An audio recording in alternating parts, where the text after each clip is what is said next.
Welcome into the Tour Coach, everybody. Once again, I'm your host, Tony Ruggiero, here on the Tour Coach podcast. These are the people and the stories and the folks that I work with, meet with, run across, teach in my daily, day-to-day travels, from whether it's in Mobile at my studio to down at Old Palm in Palm Beach Gardens, or maybe even hanging out at Joey D's gym a little with Colby Touye and Aaron McConley, or up at Bluebell in Philly, or a live event or a tour event, or wherever it is we may travel teaching the game of golf. We're going to be bringing it to you here on the Tour Coach. It's insight designed to help you teach, grow, and play the game better. None of this would be possible without my boy Mitch McConnell, McConnell Automotive, Buick GMC, Bushnell Golf, Shrixon Cleveland Golf, and of course the folks back home, Stokely's Midtown Garden Center. You can't forget Blaine, or Taylor, Martino, and Rowan, our boy Ed Rowan. But thanks for all the support through all the years. Keep listening here to the Tour Coach. Go to DewsweeperTV on YouTube. I think you're going to like what you see. So here we are. Sit next to Doc. Yeah, I'm right here. So Doc, introducing Dr. Buonocore, who's become a friend as well as a student here up at Bluebell. And tell everybody how we met. Like, so you would come to me, and most of the time when a student your age, not saying you're old, right? No. A little older than me. Yeah. But comes to you and I was saying, like, how did you find me? And you said social media. Yes. I was like, what the hell? Right? That's not what I was thinking. And so tell everybody, so you're a neurosurgeon. Yes, I'm a neurosurgeon. Practicing in Philadelphia, and used to be in Philadelphia, and now New Jersey. For sure the smartest guy at this table. So I want to talk a little bit about how you learn, okay? Because I've passed them on to Jackson, so many gold nuggets from working with you, right? And first of all, talk to me, tell everybody why you found the stuff we put out on social media interesting and why you came to see us. Well, first of all, between Instagram and the podcast, I found it very relatable. Very relatable. It wasn't overly technical. It was something that I said, oh, that makes sense. That's practical. To me, it came more, instead of numbers, it was body mechanics. If you swing this way, your body reacts that way. And being a physician, I could relate and understand to that. And also, my undergrad was engineering, so that also made a lot of sense too. Double whammy dealing with it. So I could understand when you put too many numbers and think you get lost. But it's sort of like when you do an experiment and you have it on paper and then you do it, there's two different things. And the way you explained it was more body motion and mechanics rather than throwing out TrackMan numbers and swing angles and things of that nature, where the person who is the average golfer can't appreciate that, doesn't understand that. That's basically getting too far in the weeds. And, so at some point you're going to meet Colby. I'll bring him up here, right? But he helped me a lot understanding how the body moves. I'd always taught pivot. Right. But a lot of what he taught me was about how to teach people new ways to move and new movement patterns. Yes. And one of the first things I bounced off of you, I think during our first lesson, was, my old mentor, Hank, had told me once, he did this experiment. I don't know if I told you that, but he had two brothers. They owned a car dealership. One had a family, couldn't ever practice. And one was single and liked to play, practice all the time, and could go hit. He went and hit balls every day. The brother who had the family did stuff without a ball, without a club, and a mirror, and then played his once a week. And this was a very unscientific experiment.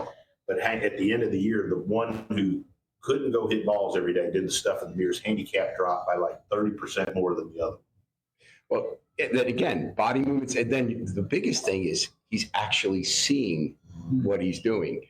So you're hitting a ball and you may think you're doing it, but when you're in the mirror, you can actually see what you're doing. So talk about that. You told me the whole thing about the cerebellum and about how on the premise that when you go full speed, so anybody out there that's listening to us or watching us, when you go full speed with a club, with a ball, you basically do what you've always done. Right. You're actually, okay. If I threw a ball to you, you would just go like this and grab it. Mm-hmm. No particular way. You would just react to it. Mm-hmm. But if I were to put it in slow motion, you would gradually bring it in a right angle and catch it appropriately. So slow motion, you are able to dictate your movements. With the other one, it's just basically your cerebellum, which is your balance. I've always said that athletes probably have the biggest cerebellum. They have the best coordination. So that's your coordination center, and that's all you're relying on. But by doing something slow, you're taking your forebrain and your cerebral hemispheres and then dictating into the cerebellum. And then the cerebellum is just smoothing out and coordinating it. So I see people that have traumatic injuries to their cerebellum, and that's where the term spasticity comes. And they can't move, and they have rigidity and everything because they don't have those coordination fibers. Even though the intent is there, they don't have it. So what you can do is you have to use the whole brain. So by doing slow motion, you're trying to dictate it, and then the cerebellum is just smoothing it out. It's taking out the wrinkles. And then it gets to the point where you're just reacting. Right, which is what happens when you go full speed. Like if a tour player on the tee, first tee of a major, he goes full speed, his body's going to react. He's going to do whatever it is in there that he knows how to do. When he's hitting balls on the tee, he does not want to think. He just wants to react. Now he just wants to put it in autopilot. So how do we train people? What are the best ways to help people get to where when they go full speed and react, it's the new shit? Okay. I had a professor and this even applied in neurosurgery. Neurosurgery has two components. It has the intellectual component. You have to understand the brain, and it has the actual coordination. You have to be able to operate. I knew a couple of guys that after 4 years got kicked out because they just didn't have hands. So you have to be coordinated. That would be an operation I kind of would like you to have good hands. Right. So my just point, say, that and a vasectomy, the two things. Exactly. So the point being is you need to be coordinated, but you need to teach it. And he used to say, the mother of all learning is repetition, both mentally and intellectually, but also physically. So it takes like 10 years to be a neurosurgeon, and you're doing the same thing over and over and over and over and over. And it gets to the point, I wish I could golf like I operate. I'm in the OR. I used to play sports. I was a baseball and hockey player and stopped at high school. That's the only time where I feel like I'm back doing sports because my hands and everything just move. But I don't think about this. I think about this, what I need to get accomplished, but my hands just react. So a golfer needs to think about what he does in practice, but when he comes to golfing, he needs to react, but he has to get to that level. And the way you get to it is repetition and body movements and slow motion and then going faster. So, all right, so let's talk. I want to talk about the practice swing because that was new today. Yes. And, you know, I know there's people that don't do it and all that. But I tell people I ask people a lot, you've taken enough lessons from me. I ask them to rehearse it, right? And to do it slow. Why does is that good? And why does a practice swing help somebody get better and learn? So from a neurophysiologic view, what you're doing is you're activating the cells in the brain called neurons. And the neurons talk to other neurons through synapses.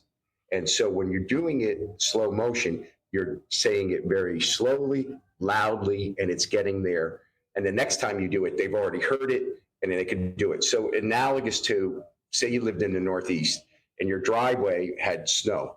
You plowed it deliberately straight down, and then right behind you, your relative came out, whether it be your son or your wife, drove straight down the road right after. If you wait 6 hours later, you can't do that.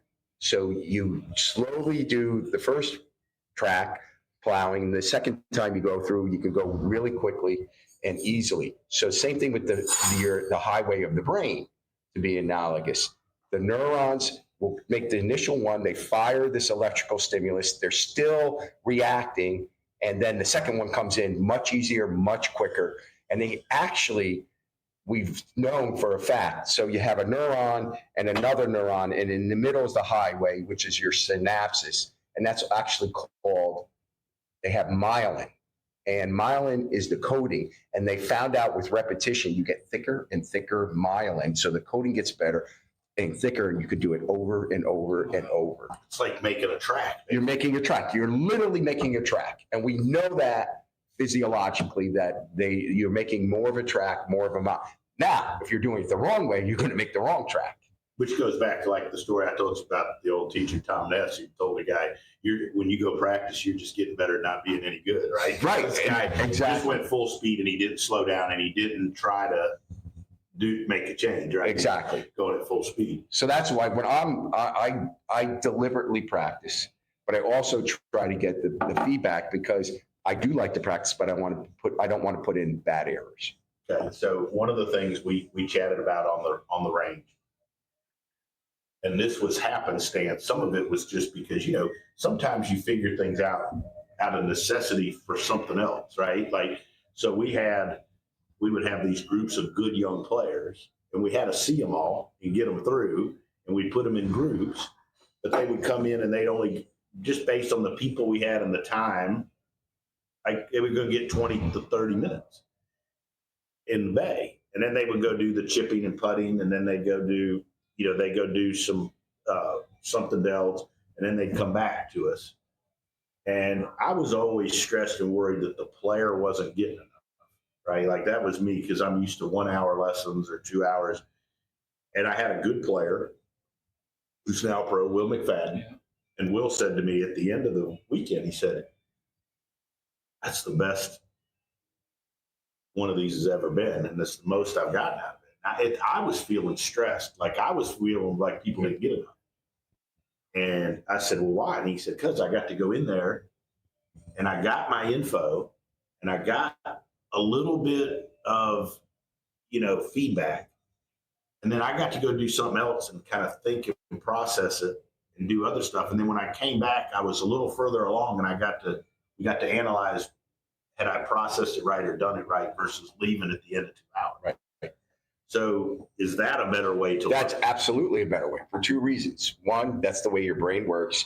And two, you may think you're doing it right because you're just doing it over and over, but you really haven't implemented it. Whereas when you walk away and you try to do it, your body and your mind will implement it for a longer period of time. It will stick. And it's almost like, again, what I know is medicine. If I need to give you medicine, I don't give you it all in one day.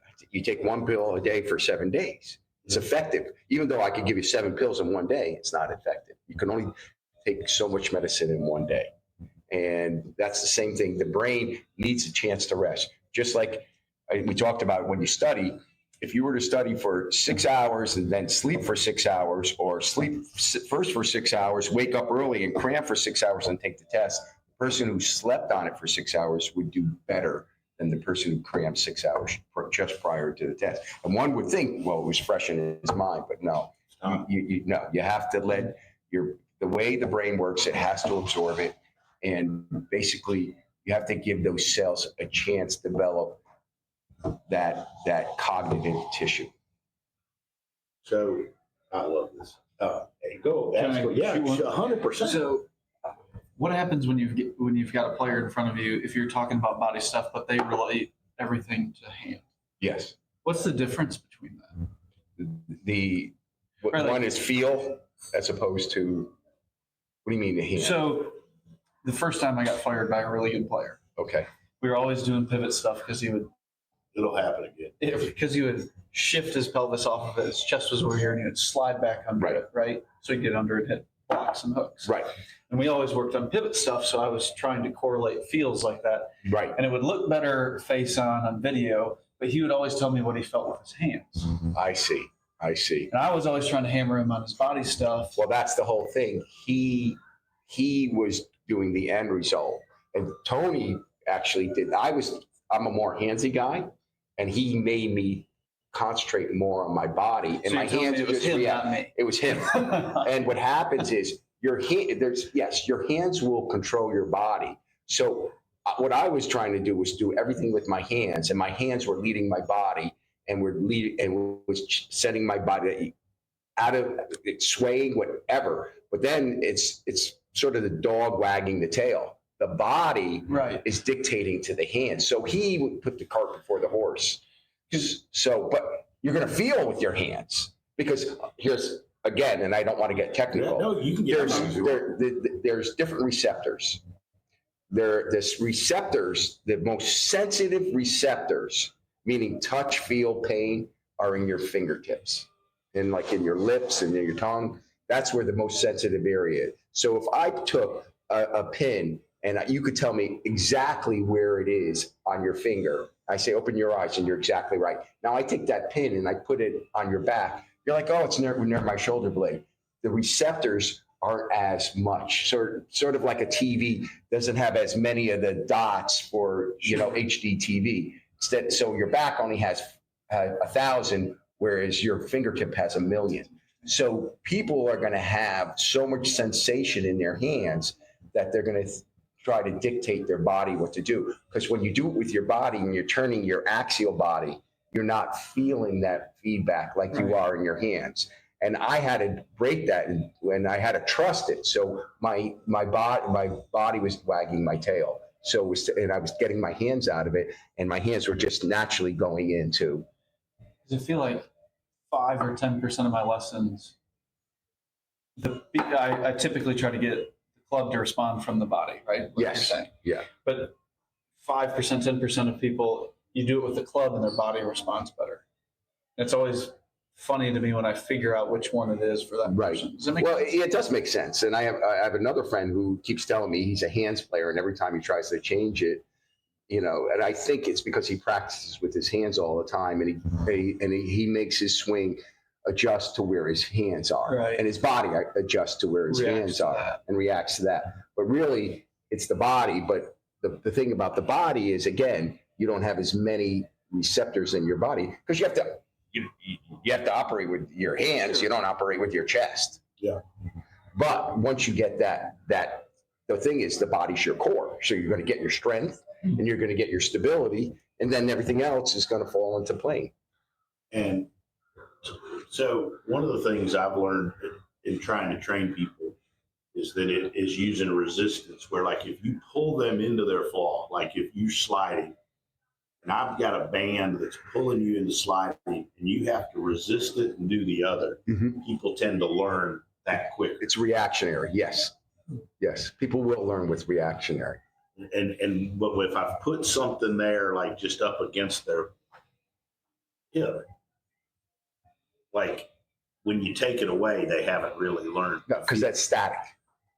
Okay. So you're doing action reactionary, and that's how the body and the brain works, whereas the other one's just static. So they're not learning on that. They're just, so you're really not dictating what they do when you just put something against them, but when they have to react, you are dictating. Fascinating. Yeah. What about the difference between somebody that's young, middle-aged, and older? That's great. Okay. And I've noticed this just empirically looking.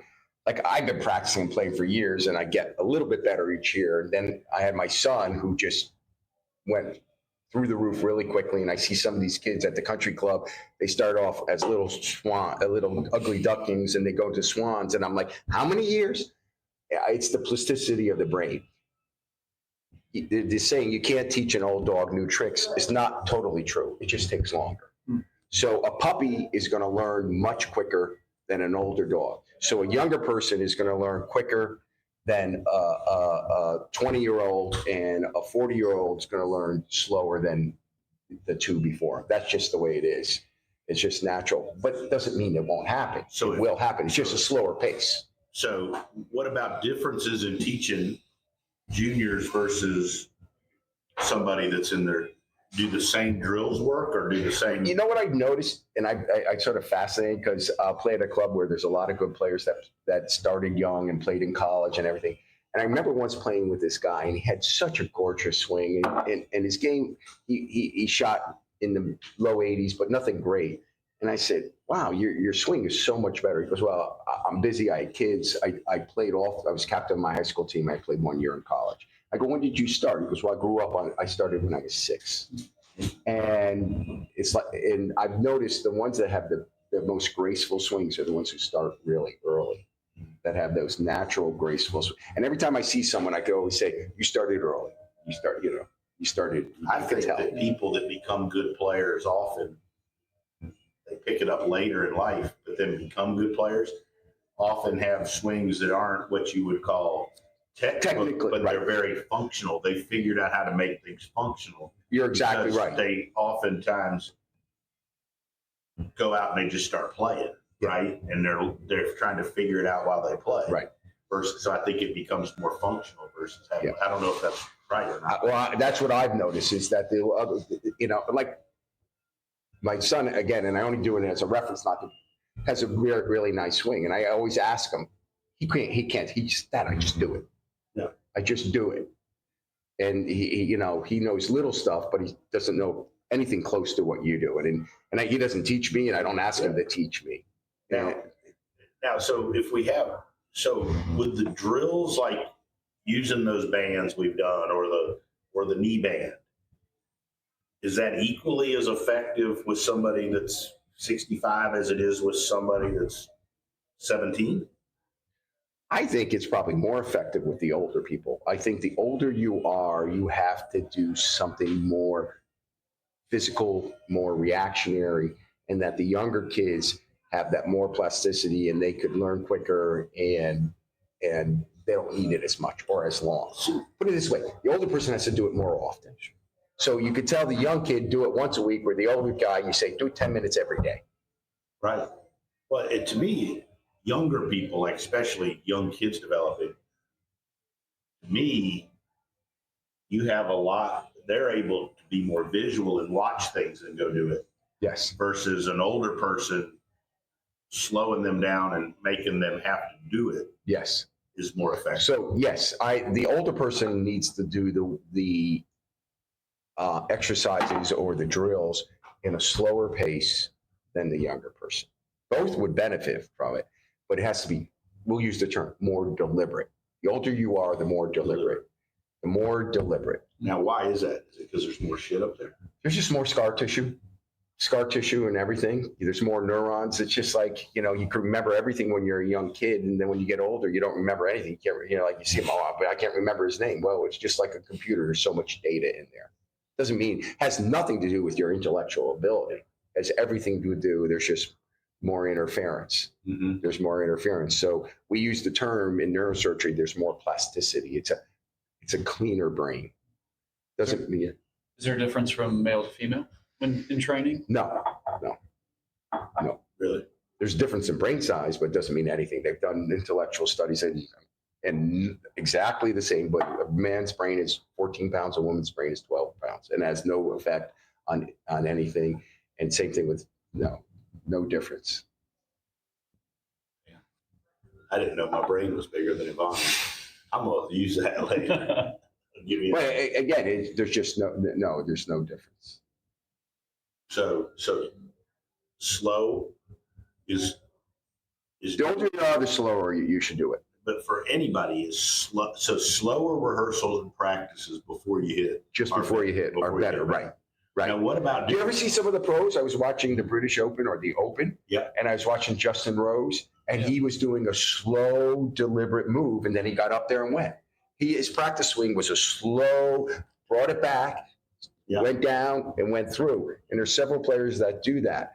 And that's a great way to practice, is do the one move slow, and then right after go do the other move. How effective is slow moves in a mirror when you're not hitting? Does that help you learn the move? It helps you. It helps you learn, but it'd be better if you could do it in the mirror and then put a ball down, like maybe a styrofoam ball inside. Really? Yeah. So as long as you're hitting, you have a target. Full speed. You have a target. That's all you have to do. So why is the target important? Target here, focus. target out there. Like say if you're inside and it's winter and you have a mirror and you do a slow move and now you want to do the quick move. You could do the quick move and that's fine, but you could do the quick move and you have a little styrofoam ball and you do the quick move through that. You got any more questions? I have 1,000. Ask a couple. We got a couple more. You go. I'm trying to sort it through.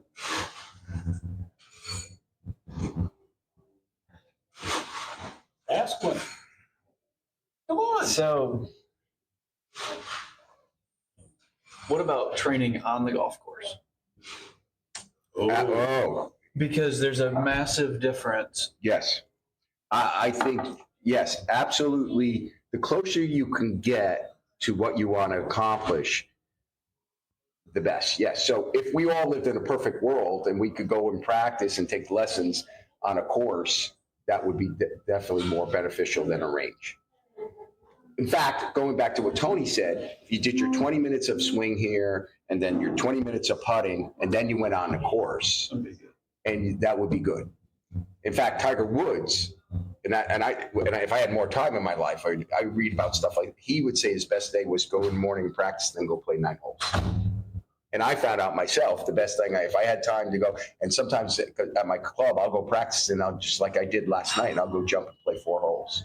And it makes a difference. It makes, and I was by myself, so I was very deliberate in everything I did, thought about everything I did, and sometimes even dropped the second ball. Yeah. Okay, what about kids playing other sports when they're growing up? Best thing in the world. Best thing in the world. And again, and I'm only doing it as a reference, my son started off in baseball and hockey, really started off in hockey because I'm from the Northeast at the age 3.5, and then baseball. And the only reason why he picked up golf is because he would follow me to the course, and he had a nice swing, and he just picked it up, and he played different, and continued to play all the way through high school. And then he got so good at golf, and he only grew to be 5'8". He said, "Dad, I'm a catcher. I'm 5'8". I'm not going to play in college." He goes, "But I could do that in golf, and I'd love it." And that's what he did. But I think multiple sports, and it goes back to developing those different neurons in your brain, the cerebellum and everything. But good movement patterns, correct? Good movement patterns. Anything with a stick and a ball, or soccer. You ever notice some of the best football players were soccer players and basketball players? Anything with a ball, anything hand-eye coordination, anything.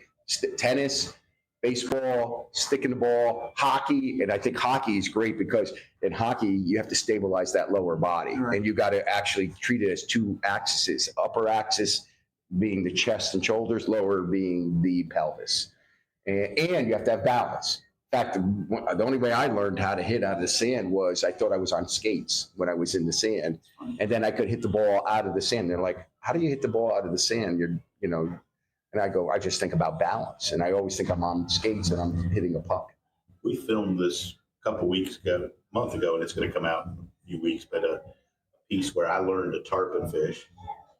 And then I taught the guy who taught me to tarpon fish how to golf, and he hadn't played golf in 12, 13 years, right? And it was interesting because as we were going through it, and I'm going through the thing, I'm trying to teach him, and then we said, like, when you cast, what do you do? And he's like, "Well, I wind like this, and then I throw," right? Like he throws it out there. I wouldn't stand there and go like that.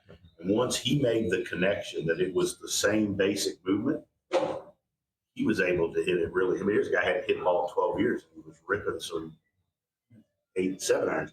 But I think it's interesting how if you can help a person equate the movement to something they're already good at. Absolutely. Right? That they already know. And then once they know it's okay for it to be like that field, they pick it up pretty. Well, it's funny. Today you were telling me about the drill with my lower body and winding up with my chest, and then the punch.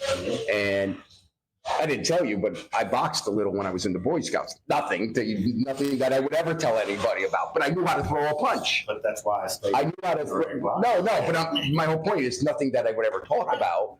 But as soon as you said that, I knew that how you don't punch with your arm, you punch with your chest and your lower body. That's one of the first things you learn. So when you did that, you noticed I picked it up right away. That was very relatable to me. Right. And does that help people learn too? If you help them relate to a movement they already know. And again, back to if you play different sports. And there is also, I hate to say it, there is also a certain amount of coordination. Correct. The better athletes are going to pick it up. Well, that's why, like, to me, these kids that play a lot of other sports, and then you get some kids that are good athletes that pick it up beginning of high school, and maybe they don't get good enough to go play major college golf because they only play competitively. but they normally can hit it really hard. And then a lot of them turn into be great players who continue to play in college, right? Yeah. One more question. Two. So what about we're watching golf and it's terrible weather outside? What happens when your environment out there changes? Well, what happens is that's more of a physiological thing. Your joints, your muscles are going to contract. They're going to get tight. Your joints aren't going to be as flexible. So golf has a lot of flexibility to it. In fact, as I get older, I spend less time practicing before a round, and I spent 45 minutes stretching, and it makes all the difference in the world. So when it's cold out, you're going to have contraction of your muscles. You're going to have tightening of the joints in your sockets and everything. You're not going to have the flexibility, so it's going to be just that much harder. But then is that a different movement pattern? And then people that grew up in that weather have those. Yes, they know how to adjust to it. They know how to adjust it. Like Watson always played in lousy weather, right? And he just knew exactly. Okay. And what about creating speed for juniors? Like I've got a handful of kids that are tiny, and they. The only thing, and I've read about this a lot, and the thing is, just tell them when they're young, hit it as hard as you can, as fast as you can, as hard as you can, as long as you stay in balance. As long as you stay in balance. I always tell folks, they could swing hard, but if a guy, as long as you can stay in balance. If you could stay in balance. So if you have one kid who's just swinging and he's falling all over the place, you have to stay in balance. That's what I told that kid. Because if you don't stay in balance, that's where you're going to not only get bad habits, you're going to get injured, but you got to stay balanced. Stay balanced. Stay balanced. Sure. Awesome stuff, Doc. Thanks so much for taking the time. Oh, thank you. One last question. Sure. Some people can just swing it faster than others, Yes. right? Like there's some people that just have the ability. Well, that's again, I looked into this. It's muscle twitch, fast and slow muscles. It's sprinters. So they have shown that's where swinging fast actually. One of the way you can recruit those fast twitch muscles is with strength exercise. That's a known fact that if you do strength exercising, that you can incorporate those fast twitch muscles. Really? Yes. This has been fun. Yes. Thanks so much for taking the time. And also just thanks for coming and taking the lessons. I have a blast. I learn more than you do when you come hang out. Oh, back to those fast twitch. I'm sorry, but I looked at sprinters. You know what do they do with the sprint? They do box jumping because they explode those fast twitch muscles. And then they did physiological tests, and they showed that they had more recruitment with lifting. So we teach you to hit it further as long as you can stay in balance. Swing faster. Swing fast, stay in balance, and then when you're not, do a certain amount of weightlifting to help incorporate those. Be strong enough to do it. Yeah. Awesome. Doc, you're the best. Thank you. I enjoyed it.